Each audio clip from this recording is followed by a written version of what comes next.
Would you do it all the time if you didn't do anything else? Yeah. Yeah. I think we would. Yeah, I think if I had no commitments, I'd just do it all day, every day.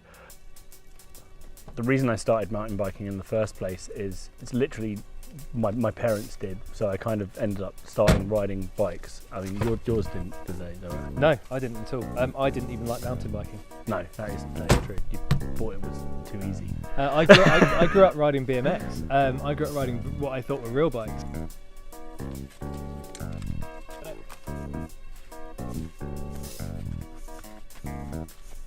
I mean, there's like different types of riding, and obviously I started out as a kid sort of like riding cross country and lycra and stuff like my parents did, and then, you know, as you get older, kind of like, I wasn't allowed a motocross bike, so I had to try and find the closest kind of thing that I could to riding motocross, which was downhill. And it's undeniably a risky sport. I have a young kid at home. I'm self-employed, so I have my own business that I should be sensibly running. I don't take risks in any other life. I don't drink, I don't smoke, I don't do drugs, I don't go out and party.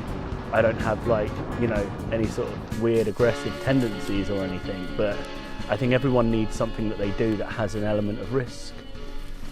There's a saying a long time ago that I read, and it simply said, it doesn't get easier, you only get faster. Yeah. And that was sort of very much the sort of ethos you live by. You can sit there and you can sit still, so the risks are always going to stay the same. So doing the same jump over and over and over and over and over again, it's never going to get any more or less risky. Yeah. You're always going to do the same thing. So of course you're always going to push yourself further and further, and so it's always going to get bigger and bigger. And that's where sort of fast Eddies comes in, doesn't it, really? Yeah. I remember the first time we saw it, and it looked like this impossible, and making it worse. Impossible, sort of stupid, ridiculous thing that people talk about. Yeah, we walked past it, we're pushing up the hill, it was really early in the morning, and there was like this kind of like almost like supernatural fog over the place. It was eerie. It was like really, you know, it's like really, and I actually have a photo of it, and we both stood there, and it just has this sign that says caution drop, and it's like, it's this rickety off camber sort of dodgy ladder. You can't see the landing, it's wet, it's scary. It's sort of just down there, it's that way. It's just down there in the middle of nowhere. And it's become my white whale, you know. For no real reason either, other than... Other riders say it's easy. Everyone like we know who's done it has been like, well, that guy was like, I waited 9 years to do this, and he goes, and it was over in a blink of an eye, and it was totally and utterly fine. You should do it. And I went, I know, I should do it.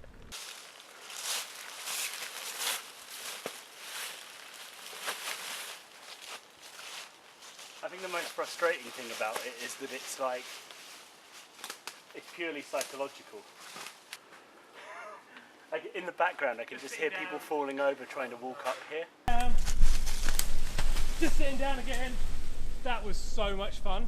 Yeah, it is. It's that frustration, because even though you know it's going to be probably the biggest anticlimax of our ride, and other people have told us that it's not even worth while. It's not. You can see it's not big. It's not big. It's not huge. It's not going to take a long time. It'll be over within seconds.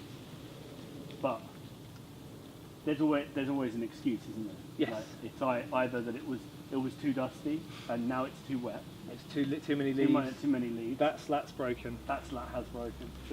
The running is pretty bad. Can't lie. But I'm going to do it. But today is not the day I'm doing this. No. But there will be a day that I do it. Yeah, we will do it. We'll definitely. We'll definitely do it. Definitely do it. Definitely.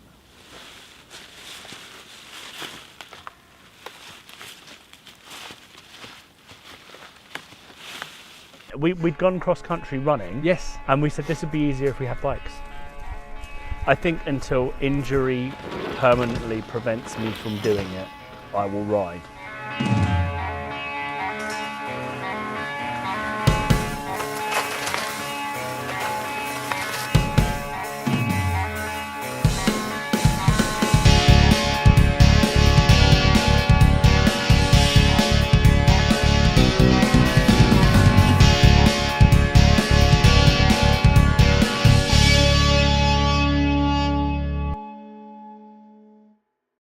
Right. Well, I fully expect you not to be doing it. My wife has even told me that you're not allowed to do it. I was saying this. I said, "Great, we've got this brilliant storyline," and she looked at me and she said, "Don't let them do it."